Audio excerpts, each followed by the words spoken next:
centralized index of notable clips, headlines, and references being shared across the community, organized for quick browsing, but use it to spot patterns, pull links, and build your own research list. Qnotables.com. Browse the notables, verify the facts, stay informed.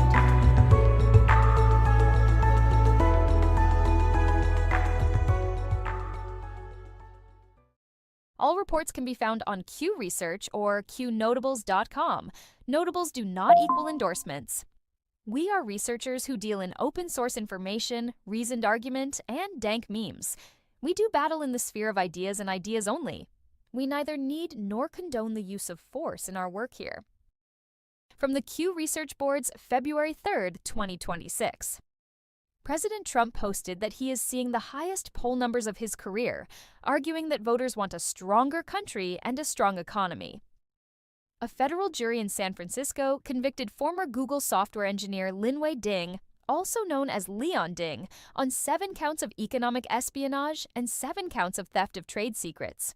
Federal prosecutors said the case involved confidential information tied to advanced AI technology. Ding was indicted in 2024, and the Justice Department says he stole multiple categories of trade secrets before the verdict. The EPA issued new guidance backing farmers' right to repair, saying the Clean Air Act does not prohibit using tools and procedures needed to perform maintenance and repairs on equipment. Reporting on the guidance says it is aimed at stopping manufacturers from using emissions rules as a reason to restrict access to repair tools and software. Farm and ag outlets say the change could cut downtime and costs during critical seasons. A federal judge in Washington, D.C. blocked the administration from ending temporary protected status for more than 350,000 Haitians whose status was set to expire on February 3, 2026. Judge Ana Reyes's order keeps TPS protections in place while the case proceeds, preventing immediate loss of work authorization and potential deportation exposure. The administration has indicated it will appeal. Ed Martin, a Trump ally, was pulled from leading the Justice Department's Weaponization Working Group, according to reporting from major outlets. He remains the department's pardon attorney, but reports say he was stripped of oversight of the working group and relocated away from DOJ headquarters operations. Officials have not given a detailed public explanation for the leadership change. Authorities in Arizona say they are investigating the disappearance of Nancy Guthrie, the 84-year-old mother of Today Show co-anchor Savannah Guthrie, as a suspected abduction. Police say she was last seen Saturday night, and investigators believe she did not leave voluntarily, citing her limited mobility and circumstances at the home. Officials are asking the public to report any tips immediately. The World Health Organization's Western Pacific region says 31 countries and areas participated in a pandemic readiness simulation called IHR Exercise Crystal. WHO says the exercise is designed to test cross-border and interagency procedures for emerging health threats and to identify gaps before a real emergency. The agency framed the drill as preparedness work for future outbreaks. President Trump called into Dan Bongino's first show back and urged Republicans to focus heavily on election operations and turnout infrastructure. Bongino also posted that the episode drew major early viewership online. Coverage of the appearance is spreading quickly across social platforms and aggregators, with clips being reposted across multiple channels. President Trump held a signing ceremony in the Oval Office on February 2nd, marking a series of executive actions tied to domestic policy and national security priorities. The White House described the event as part of a broader push to strengthen U.S. economic independence and federal oversight going into the next quarter. President Trump announced what he called Project Vault, a new federal initiative designed to create a strategic reserve for American industry. The program is framed as an industrial counterpart to the Strategic Petroleum Reserve, aimed at preventing supply shortages of critical materials used by U.S. businesses and manufacturers. Multiple administration briefings and statements reinforce details of Project Vault, describing it as a long-term effort to protect U.S. industry from global supply disruptions and economic coercion. Officials say further implementation details will be released in stages. Speaking about renovations at the Federal Reserve, President Trump suggested the situation reflects either severe incompetence or potential misconduct. He said Jeanine Pirro would examine the matter and determine whether wrongdoing, including possible kickbacks, occurred during the process. President Trump commented on a noticeable shift in tone from Colombia's president saying relations improved significantly following U.S. actions related to Venezuela. He noted that criticism from Bogotá subsided after recent regional developments.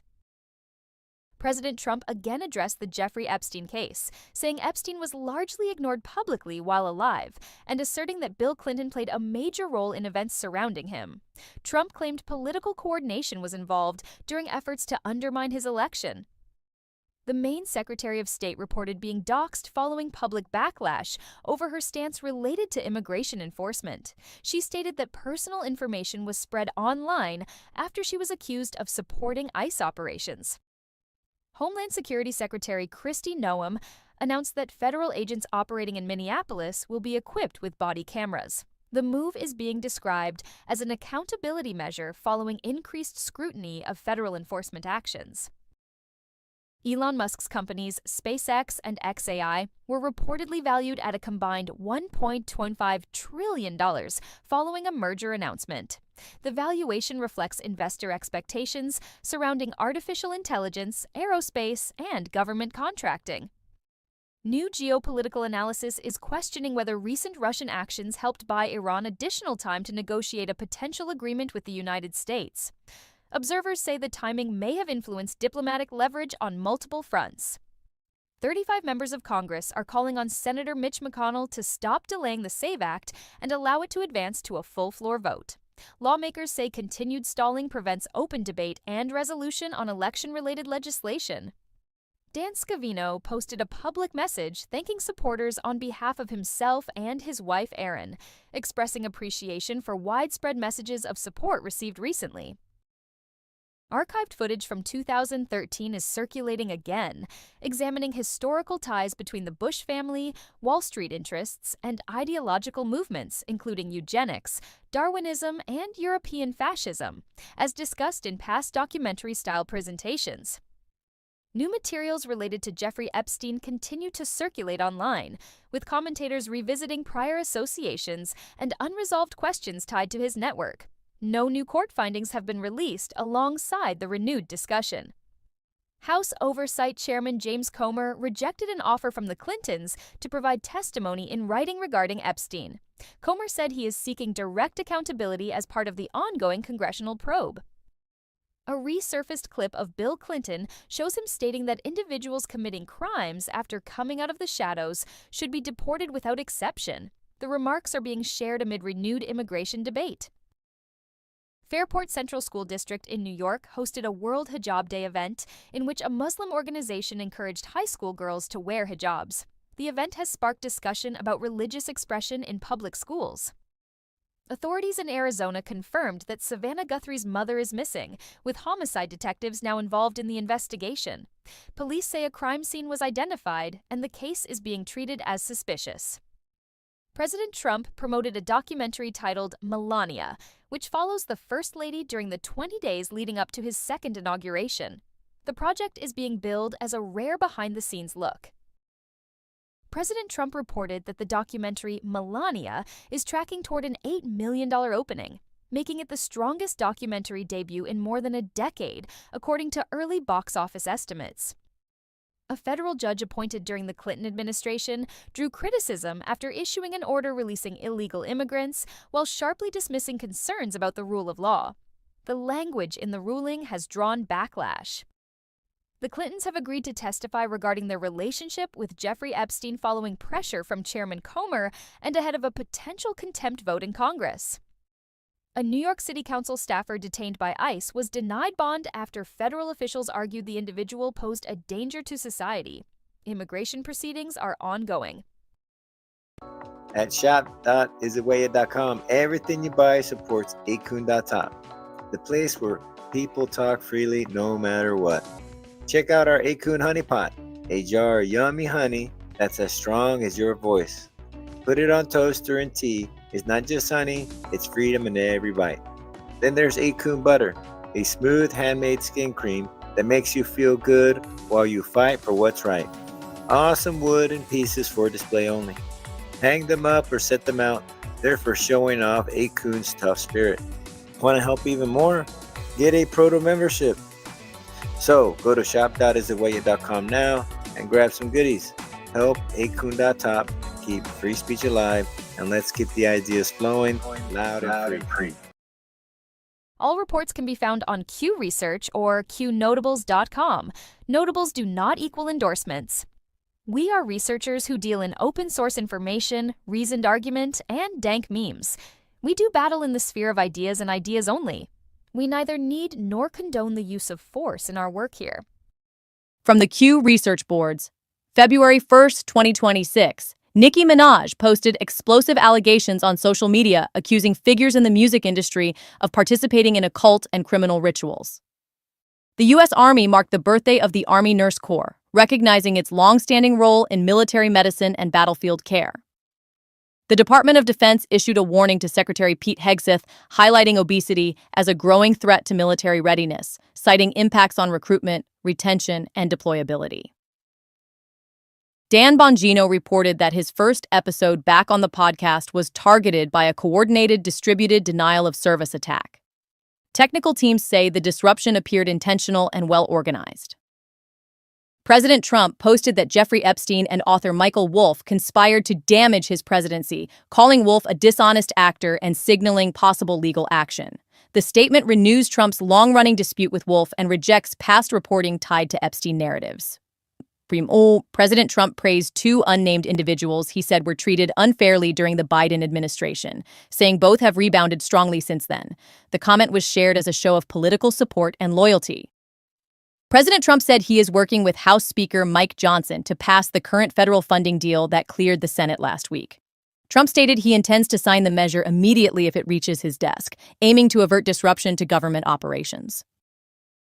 President Trump endorsed Ed Galbraith, describing him as a farmer and war hero running for Congress against Representative Thomas Massie. Trump called Galbraith a high-quality candidate and urged voters to back him in the race. Melania Trump promoted the documentary Melania, stating it has already outgrossed 5 2025 Oscar-nominated films. The claim highlights strong early box office performance for the project.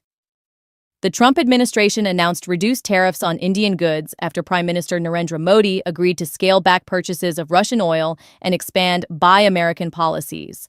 Officials framed the move as a trade win tied to energy and manufacturing priorities. Reporting claims Jeffrey Epstein pitched business opportunities in post-coup Ukraine to a Rothschild executive, presenting potential investments following political upheaval. No court filings have validated the claims. The United Nations Secretary General warned the organization is nearing financial and operational collapse without urgent reform and funding. He cited mounting crises and declining member support. Russia's FSB announced it thwarted a Kiev-backed suicide bombing plot on Russian territory. Authorities said suspects were detained and materials seized.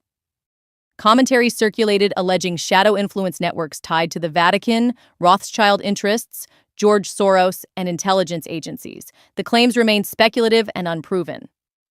Russia claimed an Iskander-M missile destroyed a U.S.-made HIMARS launcher in Ukraine's Kharkov region. Ukraine has not confirmed the loss. Robert F. Kennedy Jr. criticized the rehab industry, arguing it profits from patient relapse rather than recovery. He called for incentives that reward long-term success. The National Defense Industrial Association opened its 36th Special Operations Symposium focused on rapid innovation and operational relevance for U.S. forces. Claims resurfaced that Jeffrey Epstein received $25 million from Rothschild Holding for risk analysis and algorithmic consulting. Reports alleged senior Biden-era officials later joined organizations that received major Green New Deal-related grants, raising ethics questions now under review. Researchers announced that 1.5 million data nodes from Epstein-related records were mapped into a 3D network graph to visualize connections and export relationship data. Ahead of nuclear talks with Iran, U.S. envoy Steve Witkoff traveled to Israel to meet with national leadership. Officials described the visit as coordination with regional allies. Iranian officials played down the risk of war, signaling openness to talks with the United States despite heightened regional tensions. Commentary labeled Promethean Updates argued President Trump's core political fight centers on institutional power rather than immigration policy. The Office of the Director of National Intelligence posted criticism of entrenched bureaucratic behavior, accusing what it called the deep state of repeating the same tactics. Drone attacks targeted an airport in Eastern Democratic Republic of Congo, with authorities saying 8 devices were neutralized before impact. Tens of thousands of public transport workers launched strikes across Germany, disrupting rail and bus services nationwide over pay and conditions. Unverified documents alleged misconduct involving Maine Governor Janet Mills, including child abuse cover-ups and drug trafficking. No charges have been filed. Flight tracking data showed more than 400 U.S. military aircraft airborne simultaneously during large-scale training and logistics operations. Georgia election officials reviewed claims that thousands of duplicate ballots were uncovered from the 2020 election. No statewide reversal resulted. A 1996 clip of Senator Chuck Schumer resurfaced, showing comments about illegal immigrants obtaining jobs and benefits through fraud. A Chicago area nurse drew backlash after allegedly suggesting harm toward ICE agents online. Employers and authorities are reviewing the matter. Users renewed calls to investigate alleged financial links between Jeffrey Epstein and J.P. Morgan Chase. China sentenced former Justice Minister Tang Yijun to life in prison after convicting him of accepting nearly $20 million in bribes. British outlets reported Epstein-related disclosures affecting Prime Minister Keir Starmer's government, including the arrest of a Labour MP. A long-form interview with Tucker Carlson and A.J. Gentile explored theories on ancient civilizations, intelligence programs, and historical mysteries. Every voice matters. The power of free speech is more important than ever. Imagine a place where you can share your thoughts freely, explore new ideas, and engage in meaningful conversations anonymously. With online anonymity, you can express yourself without fear of judgment. It's about freedom, creativity, and connection. Join the conversation that matters. Embrace your voice. Celebrate your freedom. Visit 8kun.top today. That's 8kun.top. That's all for now. Stay alert, stay informed, and never hand your thinking over to anyone on a screen, including me. God bless you, God bless our troops, and God bless the United States of America. See you soon.